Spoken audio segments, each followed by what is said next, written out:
my name's Cash and welcome to CashedOutCars. In today's video, I'm going to be showing you how to replace the suspension in a B6 Volkswagen Passat. This is for a Passat in this video, but the process is extremely similar across all the Volkswagen line. So if you have a Jetta or a Golf or a GTI or even something like a Tiguan, this will show you how to replace that front suspension. I've done this job 6 times at this point now across my different cars because struts love to fail on these Volkswagens, especially the coil springs on them. And in this video, I'm going to walk you through the entire process with what I learned after doing this job so many times. Let's get right into it.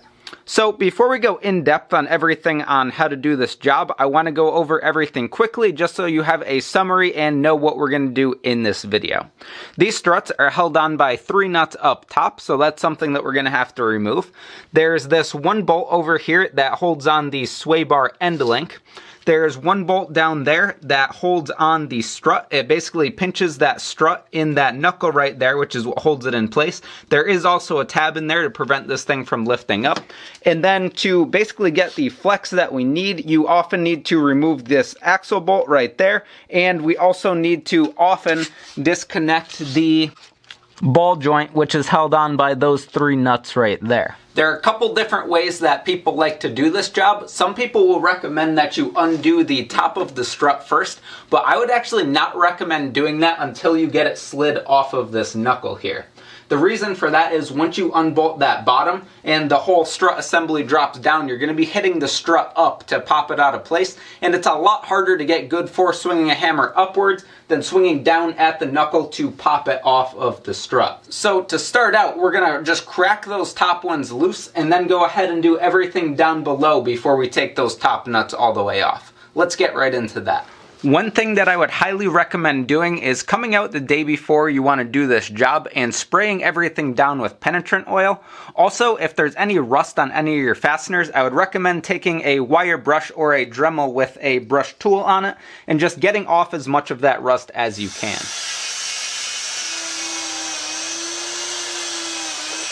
The reason it's so important to do this is all that built up rust clogs up your threads and it could bind your nut and your bolt together, and then you're going to be in trouble because you're going to have no choice but to break them or cut them off.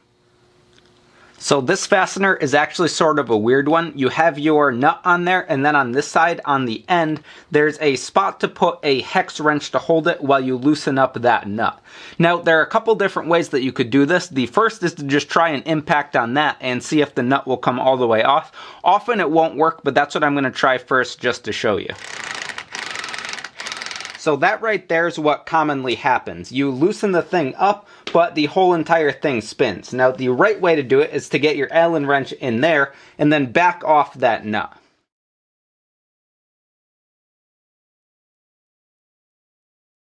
Once we're at the end here, we could go ahead and loosen that nut all the way off, get it out of place, and then slide our sway bar end link out of the way.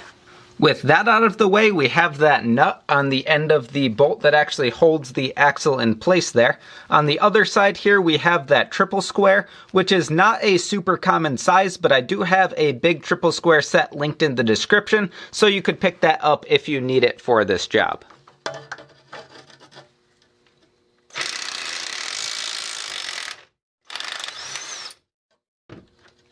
This one actually usually isn't that tight, and just like that, this one came off. Once again, you could take the nut off, get the bolt out of the way, and then you're in great shape with this part of the job. Next up, we could go ahead and get that axle bolt out of the way. Once again, getting that out of the way will allow this knuckle to bend over farther and allow you to have an easier time of getting this strut out of the way. Often you'll want to crack these things loose when your tire is on, when the car is on the ground, but being that this is a 4-wheel drive car and that I have a front diff holding it in place, I was able to crack it with an impact gun. Next up, we're going to get those 3 nuts that hold the ball joint on. Once again, sometimes you might not need to take these off, but I'm going to do it just so I have the little bit of extra play. In some cases, people do take the lower control arm off just to give them a lot of extra room, but on the other side, I didn't need that, and we'll see how it goes over here. Also, when you're working with stuff like ball joints that's critical to your alignment, you want to try to assemble it in the exact same place, otherwise your car may need an alignment.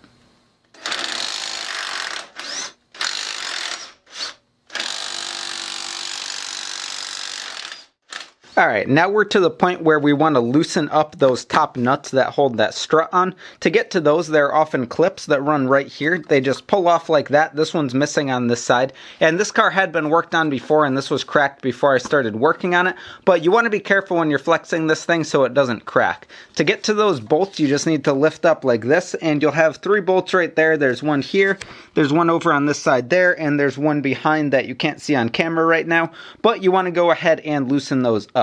Oftentimes you'll be able to loosen those without holding the nuts on the bottom because they are secured onto that strut, but there's a chance that they'll spin, and if they do, just try to get a wrench on the bottom while you spin the top out. Once again, right now we're just loosening them up so the strut can move a little bit, not so they come all the way out. Now we're ready to slide that strut out of the knuckle, and to do that there's a groove in the strut where you need to spread it apart, and to do that I like to use a spreader tool. Now this is one that we ground down out of a old, I think, hex head bit here, and basically you're making a cam, so when you put this thing in there you could put it in the narrow way and then you turn it so the wide part spreads the knuckle apart. So right now I just got in there and opened up that knuckle as much as we can, and then you want to take a hammer carefully on that knuckle and knock it down out of place.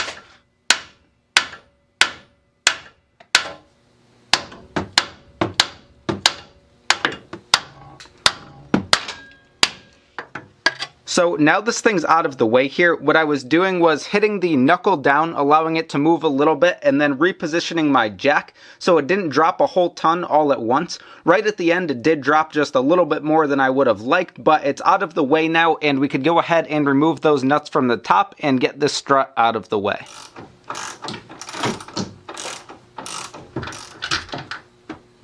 Thing that I'm going to do to make our install a little bit easier is just go inside this knuckle with a wire brush and clean up a lot of that corrosion. This corrosion is normally actually enough to stop a new strut from going in, so I'm going to go ahead and just clean that up.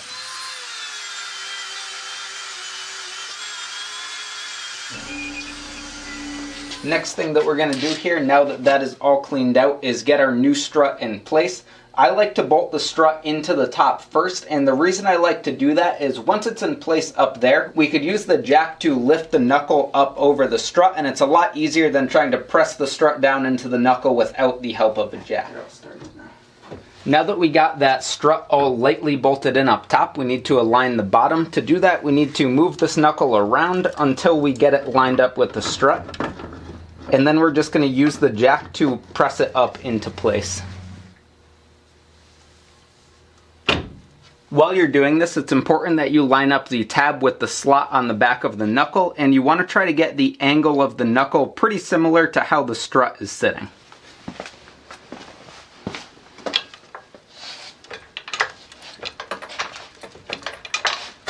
Now that that angle was lined up, I went ahead and tightened down the top. I didn't torque them down, but I did get them tight enough. And now we're going to continue to raise that knuckle up into place.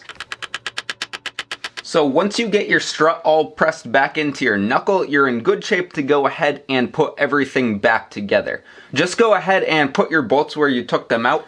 Do note that some of these fasteners are stretch bolts that stretch when you torque them down, and they technically should be replaced.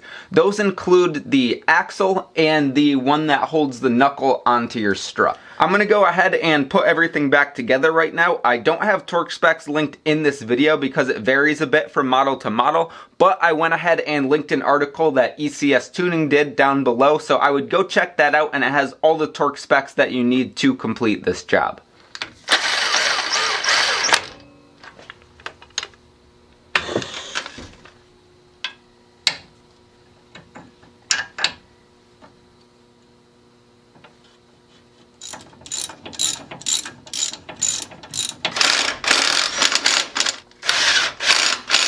The last thing that you need to do is get that wheel back on, get it all torqued, and then take your car for a drive. Make sure everything feels good. If it doesn't feel good, take your wheel off and go back and check all of your work. If there's any weird noises and clunking, take your wheel back off, inspect what you did, and see if you could determine the source of the problem.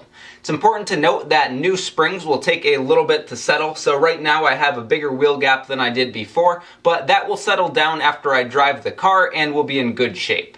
If you want to get struts for your car, I have links in the description for a wide variety of cars. Do make sure they fit, but purchasing through those links does help support the channel. Also, I want to hear from you guys. What are you replacing your struts and springs on? Because it's very common for these to break on Volkswagens, and I'm just curious what broke on you. Don't forget to like this video if you enjoyed it, subscribe for more, and I hope you stick around for the next one. Take care.